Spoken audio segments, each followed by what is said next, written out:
قربان جاؤں زمانہ سارا سو جاتا لیکن آمنہ کے لال مصلی بچھا لیتے.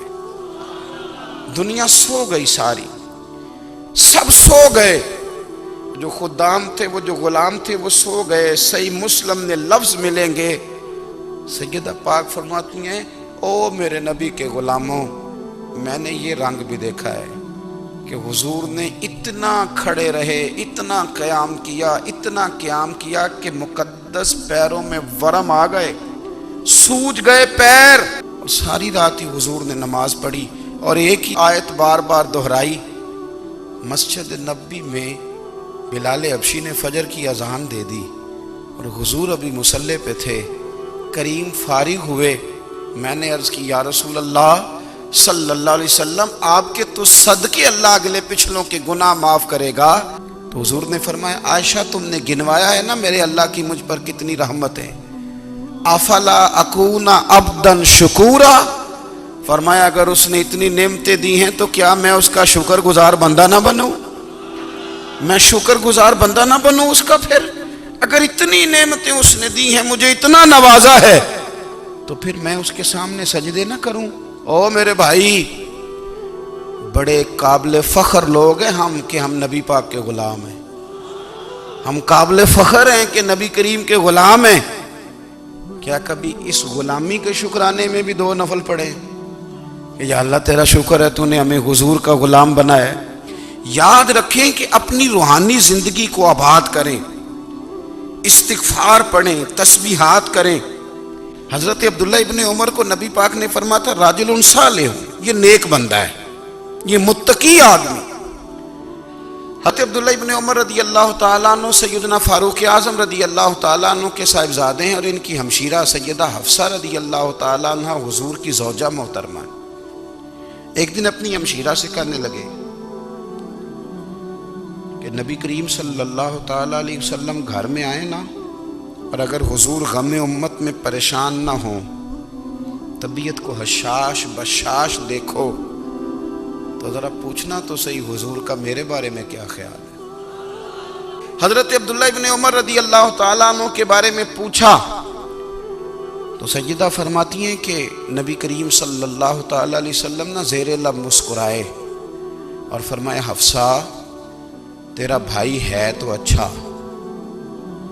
لیکن میں نے سنا ہے کہ عشاء کی نماز پڑھتا ہے تو فجر تک سویا ہی رہتا ہے. او نوجوانوں، 10 بجے تک سونے کی بات نہیں ہوئی، 9 بجے تک سونے کی بات نہیں ہوئی، 11 بجے اٹھنے کی بات نہیں.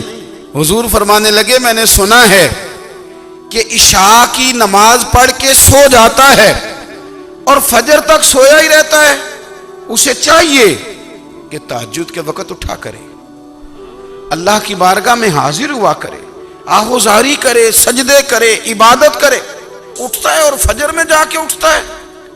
حضرت جناب حفصہ رضی اللہ تعالیٰ عنہ کہتی ہے میں نے جناب عبداللہ ابن عمر کو پیغام دیا اور میں نے کہا میرے جوان بھائی سن. نبی پاک نے فرمایا ہے تو اچھا پر تہجد میں نہیں اٹھتا، نفل نہیں پڑھتا. او میری ملت کے جوانوں، مزہ نہیں آ جاتا جب ساری دنیا سوئی ہو، ساری دنیا، اور بستر بھی گرم ہو اور نیند بھی پورا غلبہ کر رہی ہو، اور اچانک گھنٹی بجے دماغ میں، آنکھ کھلے، گھڑی پہ نظر پڑے، 3:30 4 بجے کا پیغام گھڑی بتائے، اور کوئی چڑھتی جوانی والا اٹھ کے وضو کرے، اور جب وہ مصلی کھول کے بچھائے تو مدینے والے محبوب کہتے ہیں کہ ہر نماز پہ رب ثواب دیتا ہے، اور جو اٹھ کے تہجد کی نماز پڑھے اسے دیکھ کے تو رب مسکراتا ہے، جو اس کی شان کے لائق ہے، جو اس کی شان کے لائق، وہ مسکراتا ہے، خوش ہوتا ہے کہ میرا بندہ تہجد میں اٹھ گیا، وہ مسکراتا ہے. کاش ہماری صبحیں کبھی اپنے مالک کے نام ہو جائیں. رسول کائنات نے فرمایا، رب کریم فرماتا ہے جب میرا بندہ ہاتھ اٹھاتا ہے نا تو مجھے حیا آتی ہے کہ میں خالی کیسے لوٹا دوں اس کے. اتنے بڑے بادشاہ کی بارگاہ میں اپنی روحانی زندگی آباد کریں، اپنے مصلی کو وقت دیں، اور دنیا سے چھپ کر اس موبائل کو بند کر کے اور اپنے آپ سے بھی چھپ کے اور تنہا ہو کے چھپا کے سارا کچھ اپنے آنسو اپنے رب کی بارگاہ میں پیش کریں، اس کے حضور حاضری دیں۔ سنو نا ترمذی کی حدیث، اور اسے یاد رکھنا، نبی پاک علیہ السلام نے فرمایا اپنے دکھ لوگوں کے سامنے نہ بیان کرنا، سیٹھوں نوابوں کو نہ بتاتے پھرنا، دنیا داروں کے سامنے جا کے نہ رونا کہ میں تکلیف میں ہوں۔ فرمایا اگر دنیا داروں کو دکھ بتاؤ گے رب تمہیں کبھی غنی نہیں کرے گا، اور لوگ ہیں کہ الٹا مذاق اڑائیں گے۔ آپ کی جس سے بڑی پکی یاری ہے نا، پکی، لوگوں کی تعلقات آپ کے ساتھ تب تک ہیں جب تک آپ ان سے کوئی ضرورت وابستہ نہیں کرتے۔ کریم ابو فرمانے لگے بندوں کے سامنے دکھ نہ بیان کرنا، اللہ تجھے کبھی غنی نہیں کرے گا، تو اپنے دکھ اپنے رب کو بتا، تو دعائیں مانگ، تو اس کی بارگاہ میں حاضر ہو، تو اس کے حضور عرض کر۔ فرمایا اپنے دکھ اپنے رب کو بتا، وہ جلدی کرے یا دیر سے کرے تجھے ساری دنیا سے بے نیاز کر دے گا، تجھے کسی کا محتاج نہیں رہنے دے گا۔ حضرت ابو الحسن رحمۃ اللہ تعالی علیہ حضرت معاذ ابن جبل رضی اللہ تعالیٰ عنہ کے پاس بیٹھا کرتے تھے۔ فرماتے ہیں ان سے جو پیار بڑھا تو پھر میرا مصلی سے بھی بڑھ گیا۔ تابعی ہیں، فرماتے ہیں صحابی رسول سے محبت ہوئی تو ذکر سے بھی ہو گئی، پھر درود شریف سے بھی ہو گئی، محبت ان سے بڑھی تو پھر اللہ نے مسجد کا پیار بھی بڑھا دیا۔ آپ فرماتے ہیں کہ میری ہر وقت طبیعت چاہتی تھی کہ بس اللہ اللہ کروں، بس اللہ اللہ کروں، بس نہ میں ذرا تھوڑی جان چھڑاؤں لوگوں سے، کوئی 10 منٹ ملے تو میں کوئی 4 نفل پڑھ لوں، میں تھوڑا سا نہ بچوں لوگوں سے، اور مجھے تسبیح ملے تو میں نہ کوئی 400-500 دفعہ استغفار پڑھوں، سبحان اللہ، الحمدللہ، اللہ اکبر، لا حول ولا قوت الا باللہ، میں نہ تسبیحات پڑھوں۔ فرماتے ہیں کہ بچے تھے گھر میں 6-7، غربت تھی، کام ملتا کوئی نہیں تھا، اور میں کام چور نہیں تھا، کام ڈھونڈتا تھا، پر اللہ کی قدرت کے کام نہیں ملتا تھا۔ فرماتے ہیں کہ میں نے ایک دن اپنی اہلیہ سے کہا کہ آج میں پھر جاتا ہوں کام ڈھونڈنے، تو میری بیوی بڑی فرما بردار تھی، پر اس دن نہ غربت کے ہاتھوں تنگ آ کے کہنے لگی آج نانا کوئی تو چیز لے کے آیا، تو مجھ سے بچوں کی بھوک نہیں دیکھی جاتی، یہ سب روگاں دا روگ محمد جس دا نام غریبی، کنڈ بلا کے لنگ جاندے نہیں دوست یار قریبی، آج نہ کچھ لے کے آیا تو میں بچے لے کے میکے چلی جاؤں گی۔ شیخ فرماتے ہیں کہ میں بڑا پریشان گھر سے نکلا، پر میں نے صبح سے لے کے زور تک کام ڈھونڈا، کام ملا کوئی نہیں، تو میرے دل میں خیال آیا چلو کام نہیں ملتا تو اللہ اللہ تو کرے نا، چلو بندوں کی مزدوری نہیں ملتی تو رب کریم کی عبادت ہی کرتے ہیں۔ فرماتے ہیں کہ میں نے نا فرات کے پانی سے وضو کیا، نہر کے، شدید دھوپ تھی، ساتھ ریت تھی اور ریت تپ رہی تھی، میں نے اپنا رومال وہیں مصلی کے طور پر بچھا لیا، اور فرماتے ہیں کہ زور سے لے کر عصر تک نماز پڑھی، دھوپ بھی پورے زور پہ، پر میرے سجدے کا ذوق بھی پورے زور پہ۔ فرماتے ہیں سورج بھی چمک رہا ہے اور رب کی عبادت کا ذوق بھی پورے زور پہ، میں سجدہ کروں تو پھر میرا اٹھانے کو جی نہ چاہے۔ میرے استاد لکھا کرتے تھے، یہ ان کا شعر ہے، وہ کہا کرتے تھے مجھے سوز دے، مجھے ساز دے، اور مجھے نیم شب کا نیاز دے، دم سجدہ خود کو میں توڑ دوں، مجھے ایسا ذوق نماز دے، اور میں تیری بہار کا پھول ہوں، میں کھلا بھی ہوں تو تیرے لیے، مجھے میری شاخ سے توڑ لے، مجھے اپنی زلف کا ناز دے۔ بھائی فرماتے ہیں کہ عصر تک میں نے نفل پڑھے، دل ڈھلنے لگا، عصر کی نماز پڑھی اور میں وہاں سے چلا۔ اب میں جب نکلنے لگا تو دل میں خیال آیا کہ چھوٹی چھوٹی دیواریں ہیں گھر کی، بغیر کچھ لیے جاؤں گا تو بیوی دور سے دیکھے گی تو شور کرے گی کہ پھر خالی ہاتھ آ گیا ہے۔ کہتے میں نے اپنے اسی رومال میں جس پہ میں نے نماز پڑھی تھی نا، رومال میں کی آخی دے پنجابی جو صافہ کہتے ہیں، اسی میں نا میں نے کچھ ریت بھر لی کہ وہ دور سے دیکھے گی تو سمجھے گی کچھ لے کے آیا ہے، چلو جا کے اسے بتا دوں گا کہ آج پھر مزدوری نہیں ملی۔ کہتے ہیں وہ ریت لے کر جب میں گھر میں گیا تو پہلے بیوی دروازے پہ کھڑی ہوتی تھی، پوچھتی تھی خالی ہاتھ آ گئے ہو؟ آج میں نے دیکھا تو ہے ہی کوئی نہیں۔ فرماتے ہیں میں اندر داخل ہوا, سلام لیے, کونے میں نے وہ رومال رکھ دیا اور میں نے آواز دی کہ بھلی مانس کہاں ہو؟ تو وہ کہنے لگی آپ منہ ہاتھ دھو لیں, میں روٹی لے کے آئی. میں نے کہا روٹی کہاں سے آ گئی؟ یہاں تو کئی دنوں کے فاقے, تو کئی دنوں کی غربت ہے, یہاں تو اس گھر میں تو فقیری ہے. فرماتے ہیں کہ وہ روٹی لے کے آئی اور اس وقت کی جو موجودہ نعمتیں تھیں, سمجھ لیں سلاد, اچار, ہر چیز ساتھ لائی. میں نے کہا کہ بچے کہاں گئے؟ کہنے لگی وہ کھانا کھا کے کھیلنے گئے, آپ کھانا کھا لیں آ جاتے. کھانا اس نے چن دیا. میں نے حیرت انگیز لہجے میں ساری نعمتیں اپنے دسترخوان پہ دیکھ کر کے بیوی سے پوچھا یہ کہاں سے آیا کھانا؟ بچوں کو تو نے کہاں سے کھانا کھلایا؟ یہ سارا کچھ کیسا ہے؟ تو کہنے لگی پتہ نہیں آج آپ کس کریم کی مزدوری کرنے چلے گئے تھے, پتہ نہیں کس کریم کی. میرے گھر میں تو اتنی نعمتیں آئی ہیں کہ مجھ سے سنبھالی نہیں جا رہی, اتنا اناج ہے, اتنا گندم ہے, کس کریم کے دروازے آج چلے گئے تھے؟ یہ کہتے کہتے وہ اٹھی اور اٹھ کر کے کہنے لگی پہلے ہی بڑا کچھ آیا تھا, اب کیا لے آئے ہو؟ اور جا کر کے نا اس نے وہ ریت والا رومال کھولا. کہنے لگے میں تو لے کے آیا تھا ریت, تو میرے رب نے اسے بھی سونے اور ہیرے بنا دیا تھا. میرے نبی پاک صلی اللہ تعالی علیہ وسلم نے فرمایا ہر چیز اپنے رب سے مانگ, ہر چیز مانگ, ہر چیز مانگ. یا رسول اللہ کیا کچھ؟ میرے محبوب نے فرمایا تیرے گھر میں نمک بھی ختم ہو جائے تو وہ بھی اپنے رب سے مانگا کر. تو مانگنا, وہ تجھے دے گا, تو اس کی بارگاہ میں کشکول طلب دراز تو کرنا. ایک بزرگ فرماتے ہیں میں نے دعا مانگنے کا طریقہ اپنی بیوی سے سیکھا. دعا مانگنے کا طریقہ اپنی, سیکھنے والے تو اپنے بچوں سے بھی سیکھ لیتے ہیں, سیکھنے والے تو ہر ایک سے سیکھتے ہیں.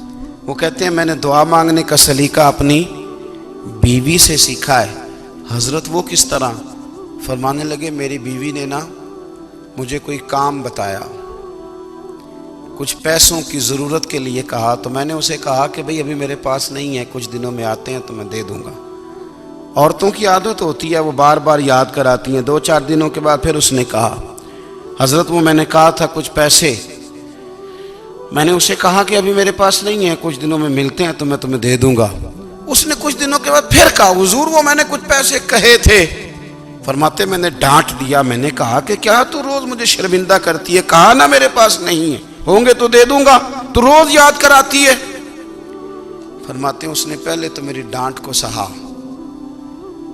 پھر میرے سخت جملوں نے اس کی آنکھوں میں آنسو پیدا کر دیے, پھر اس نے اپنے آنچل میں اپنے اس دکھ کو سمیٹا, اور پھر اس نے ایک جملہ کہا تو میں رو پڑا اور مجھے اپنے رب سے مانگنے کا طریقہ آ گیا.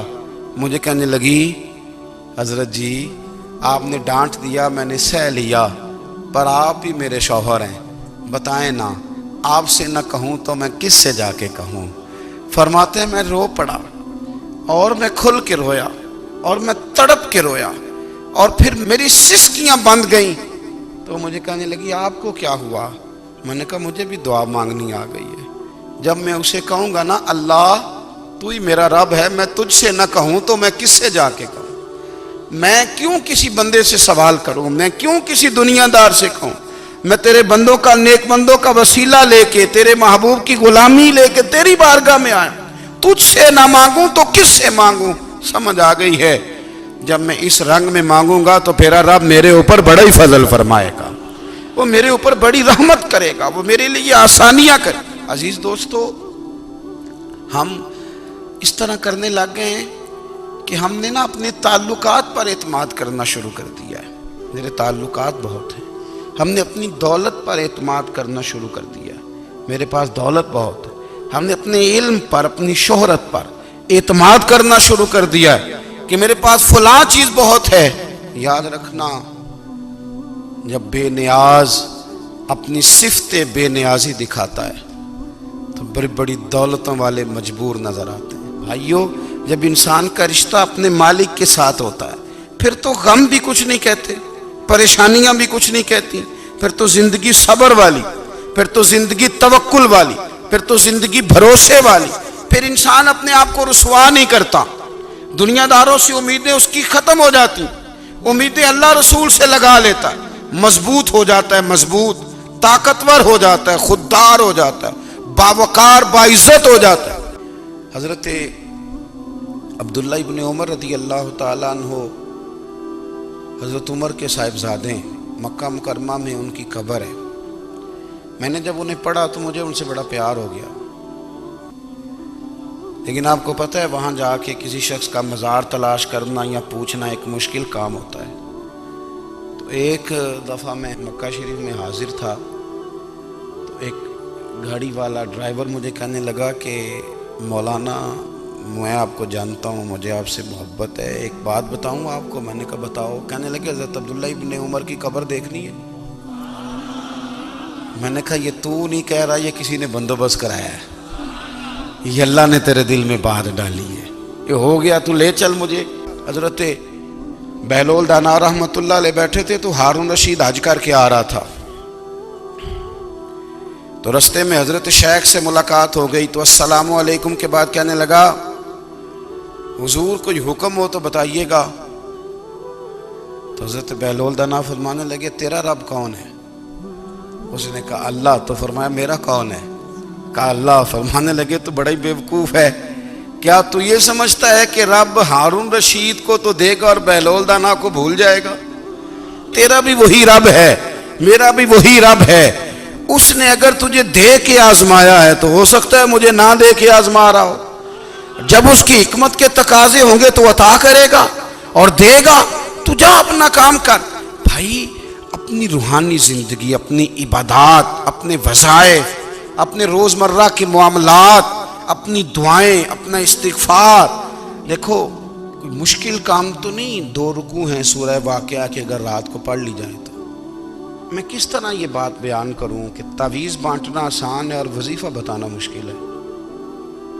سارا دن تعویذ بانٹیں تو لوگ لینے کو تیار ہیں، اور اگر آپ وظیفہ بتائیں تو کہتے ہیں تو مشکل کام ہے۔ او خدا کے بندے، اگر آپ کا تعلق قرآن پاک کے ساتھ مضبوط ہو، قرآن پاک کے ساتھ اگر آپ کا رشتہ ہو، لوگ سفارشیں ڈھونڈتے ہیں نا دنیا میں، کوئی تعلق مل جائے تو میرا کام ہو جائے۔ دنیا میں اتنا مشکل معاملہ ہے، آخرت میں مجھے بتائیے گا کتنا مشکل معاملہ ہوگا۔ میرے نبی پاک صلی اللہ تعالی علیہ وسلم نے فرمایا جو لوگ سورہ ملک پڑھا کرتے تھے نا، سورہ ملک، یہ سورت ملک قیامت میں ان کی سفارش کرے گی، اور اس طرح کرے گی کہ کہے گی اے اللہ یہاں اس بندے کو جنت میں داخل کر دے یا مجھے قرآن پاک سے علیحدہ کر دے۔ تو رب فرمائے گا جا اس کا دامن تھام کے اسے جنت تک پہنچایا۔ آپ بات کو سمجھیں، جب آپ کے تعلقات اپنے معاملات کے ساتھ مضبوط ہوں گے، یہ نبی کریم نے وعدہ کیا ہے کہ تو سورت واقعہ پڑھ تیرے گھر میں فاقہ نہیں آئے گا۔ حضرت عبداللہ ابن مسعود رضی اللہ تعالیٰ عنہ بیمار تھے، تو حضرت عثمان غنی رضی اللہ تعالیٰ عنہ تیمارداری کے لیے تشریف لے گئے، اور جا کر کے کہا کہ آپ بڑے بیمار ہیں، آپ کی بیٹیاں زیادہ ہیں، میں چاہتا ہوں کہ خزانے میں سے کچھ مدد کروں۔ تو سیدنا عبداللہ ابن مسعود رضی اللہ تعالیٰ عنہ اٹھ کے بیٹھ گئے اور کہنے لگے امیر المومنین، اللہ آپ کو میری طرف سے، میری بیٹیوں کی طرف سے بہتر صلہ دے، میری بیٹیوں کو کسی خزانے کی ضرورت نہیں، میں نے انہیں خزانہ دے دیا ہے۔ کہا جناب آپ نے کون سا خزانہ دیا ہے، میں آپ کے مالی معاملات کو جانتا ہوں۔ تو فرمانے لگے امیر المومنین، میرے نبی کریم نے فرمایا ہے جو سورت واقعہ پڑھے اسے کبھی فاقہ نہیں آتا، میں نے بیٹیوں کو یاد کرا دی ہے، یہ خزانہ میں نے انہیں دے دیا ہے۔ وہ سارے والدین سنیں جو بیٹیوں کے لیے پریشان رہتے ہیں۔ حضرت عبداللہ ابن مسعود نصیحت کر رہے ہیں، فرمانے لگے میں نے سورت واقعہ یاد بھی کرا دی ہے، پڑھنے کی عادت بھی ڈال دی ہے۔ حضور نے فرمایا ہے جو سورت واقعہ پڑھے اسے فاقہ نہیں آتا۔ کہنے لگے چاند تو اپنی جگہ چھوڑ سکتا ہے، سورج گر سکتا ہے، تارے ٹوٹ سکتے ہیں، پر مدینے والے رسول کی بات غلط نہیں ہو سکتی۔ حضور نے فرمایا فاقہ نہیں آئے گا تو انشاءاللہ کبھی بھی نہیں آئے گا۔ کرنے کا کام یہ ہے کہ ہم اپنے معاملات، اپنی عبادات، اپنی دعائیں، کبھی 10 منٹ عادت ہو جائے نا دعا مانگنے کی علیحدہ سے رات کو۔ حضور نے فرمایا جو فرض نماز کے بعد دعا مانگے اللہ اس کی قبول کر لیتا ہے۔ نبی پاک صلی اللہ تعالی علیہ وسلم نے فرمایا اللہ مسافر کی دعا قبول فرماتا ہے۔ حضور نے فرمایا اللہ مظلوم کی دعا قبول فرماتا ہے۔ حضور نے فرمایا بیمار سے دعا کراؤ اللہ اس کی دعا قبول فرماتا ہے۔ میرے نبی پاک نے فرمایا ماں باپ جب بھی اولاد کے لیے ہاتھ اٹھائیں، ویسے تے بلے شاہ تو آسمانی اڈدیاں ہی پھڑ دیں، جڑا گھر بیٹھا انہوں بڑھیا ہی نہیں۔ حضور فرمانے لگے ماں باپ جب بھی اولاد کے لیے دعا فرمائیں اللہ ان کی دعا کو قبول کرتا ہے۔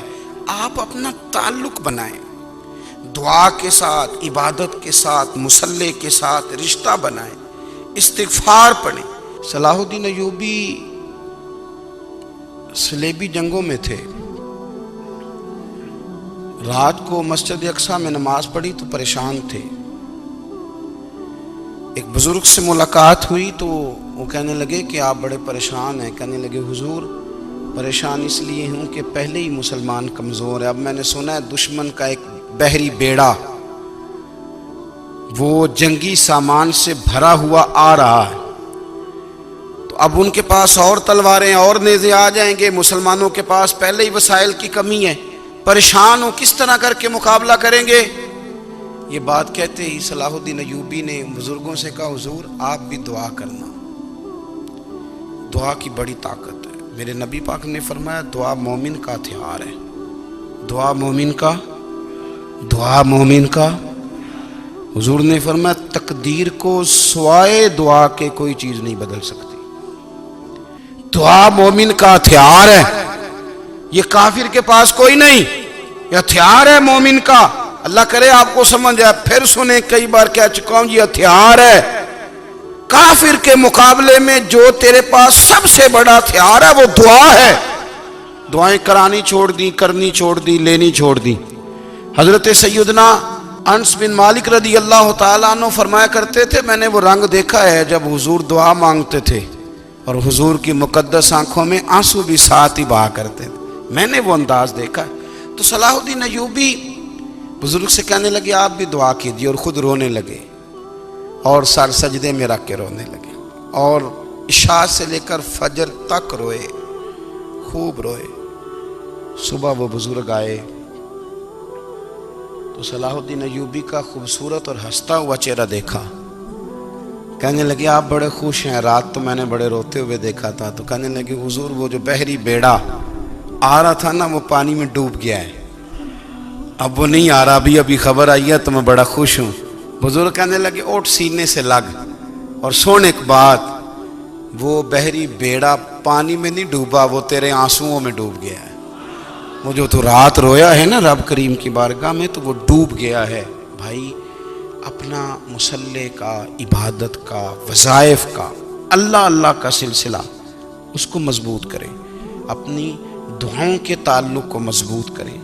دعائیں بڑے انقلاب برپا کر دیتی ہیں۔ ہم تھوڑے تھوڑے نا جب سے خشک ہوئے ہیں نا، خشک، اور میری تو جماعت ہی صوفیاء کی جماعت تھی، ہم تو داتا علی اجمیری کی جماعت سے، ہم تو خواجہ اجمیری کی جماعت سے، ہم تو شیخ احمد فاروق سرہندی کی جماعت سے، ہم تو صوفیاء کی جماعت۔ ہماری جماعت نے بھی وہ تعلق جو ہمارے بزرگوں نے بنایا تھا۔ بزرگ اللہ کے قریب کیسے جاتا ہے؟ تو ہمارے یہاں نا بہت سارے لوگ کہتے ہیں جی نظر ہو گئی تو کام ہو گیا۔ بھائی جو بخاری مسلم میں طریقہ ہے نا اللہ کا قرب پانے کا وہ تو نفل ہے۔ نبی کریم علیہ السلام نے فرمایا بندہ نفلوں کے ذریعے رب کے قریب جاتا ہے، اور اتنا قریب جاتا ہے کہ پھر اللہ اس کی زبان بن جاتا ہے، اللہ اس کی آنکھیں بن جاتا ہے، کان بن جاتا ہے، ہاتھ اور پیر بن جاتا ہے۔ تو یہ تو عبادت ہے، یہ تو اللہ کی بارگاہ کی حاضری ہے جو آپ کو اللہ کے قریب کرے گی۔ تو اپنے نماز کو اہمیت دے کے ادا کریں، نمازیں موبائل بند کر کے ادا کریں۔ لیکن نا کچھ لوگ کہتے ہیں مجھے ٹائم نہیں ملتا نماز کا، تو میں کہتا ہوں یہ آپ نے بڑی جرت کی بات کی ہے۔ مجھے کو میرا پیر بھائی کہہ دینا میرے پاس ٹائم نہیں آپ کو ملنے کا، تو میں کہتا ہوں آج کے بعد آنا ہی نہ۔ تو کیا سمجھتا ہے تو بہت بڑا آدمی ہے، تیرے پاس ٹائم نہیں ہے اور ہمیں ملنے کا ٹائم، موج کر۔ تو آپ نے اللہ رسول کو کہہ دیا ٹائم نہیں۔ اور عجیب فلسفہ ہے نا، کہا جائے نماز پڑھنے آؤ تو کہتے ہیں کپڑے ٹھیک نہیں، اور کہا جائے کہ آؤ ذرا دعوت پہ چلیں تو کہتے ہیں 1 منٹ ٹھہر میں کپڑے بدل کے آیا۔ نماز کے لیے کہا تو کہتے ہیں ٹھیک نہیں، دعوت کے لیے کہا تو کہتے ہیں میں ذرا تیاری کر لوں، یوں جانا مناسب نہیں۔ یہ معاملہ ٹھیک نہیں۔ رب تو فرماتا ہے کہ جب تم مسجد میں آ تو زینت اختیار کر کے آ، خوب ذوق سے دعا مانگے، خوب شوق سے نماز پڑھیں، خوب استغفار کا مزاج بنائیں۔ آپ لوگوں کے بیچ رہ کے سکھ حاصل کرنا چاہتے ہیں، لیکن آپ کو پتہ ہے کئی مہینے غار حرا میں رہنا بھی مدینے والے محبوب کا طریقہ ہے۔ ہر سال اعتکاف بیٹھنا الگ سے، یہ بھی حضور کا طریقہ ہے۔ مسجد نبوی کے اندر دروازہ کھلتا تھا نبی کریم کا، پر گھر کے اندر نفل پڑھے نبی پاک، اور حضور فرماتے ہیں کچھ نفل نماز گھر میں بھی پڑھا کرو، گھر کو قبرستان نہ بناؤ۔ ہمارا گھر اللہ کے ذکر سے آباد ہوگا اگر ہم نماز پڑھیں گے نا۔ میں جب سنت پڑھنے کے لیے گھر میں کھڑا ہوتا ہوں تو میرا جو 2.5-3 سال کا بیٹا ہے نا، وہ بھی میرے ساتھ نماز پڑھنی شروع کر دو۔ اسے پتہ کوئی نہیں نماز کیا ہوتی ہے، لیکن وہ بھی نا سجدہ نہ بھی کرنا ہے تو ساتھ لیٹ ضرور جاتا ہے۔ پتہ چلا بچے لیکچر دینے سے نماز نہیں پڑھتے، نماز شروع کر دیں تو بچے بھی شروع کر دیتے ہیں۔ ہم جب پریشان ہوتے ہیں تو لیکچر دیتے ہیں، تو لیکچر تو باہر شاید چل جائے، گھر میں کیسے چلے گا؟ گھر میں تو عمل چلے گا۔ تو میرے عزیز، آج کے اس روحانی اجتماع میں ہمارے دوستوں نے جو محنت کی، ہم نے بار بار اپنی نیت سے پوچھا خدا ہمیں معاف کرے اگر کوئی ذاتی شہرت ہے، کوئی ہمارے ذاتی مفادات ہیں، رب ہمیں ہدایت دے۔ ہماری یہ خواہش تھی کہ روحانی اجتماع ہمیں تھوڑا سا اللہ اور اس کے رسول کے جانب مائل کرے، کچھ ہمارا رشتہ مصلی کے ساتھ مضبوط